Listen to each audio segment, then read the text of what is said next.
உத்தரப்பிரதேஷில் ஒரு நாய்னால கல்யாணமே நின்றுருக்கு. ஏங்க இதெல்லாம் நம்ப வாங்க முடியும்னா நிஜமாவே நடந்திருக்குங்க. பொண்ணு வீட்டிலேருந்தும் பையன் வீட்டிலேருந்தும் மேரேஜ் ஹாலுக்கு போயிருக்காங்க. அந்த மேரேஜ் ஹாலில் பொண்ணு வீட்டு சைடோட நாய் விடாமல் கத்திக்கிட்டே இருந்திருக்கு.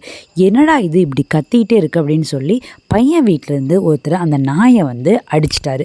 அடித்ததுனால 2 வீட்டாருக்கும் கலகலப்பாயிடுச்சு. 8 பேருக்கும் அடியும் பட்டிருக்கு அந்த கலகலப்பில்.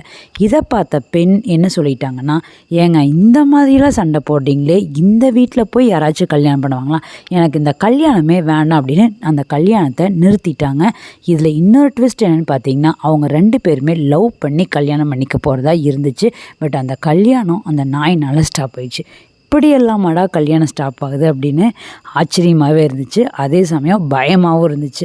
இந்த மாதிரி க்ரேஸியான விஷயங்களை நீங்கள் தெரிஞ்சுக்கணும் அப்படின்னா நம்ம சேனலுக்கு மறக்காமல் சப்ஸ்கிரைப் பண்ணிக்கோங்க. தேங்க்யூ.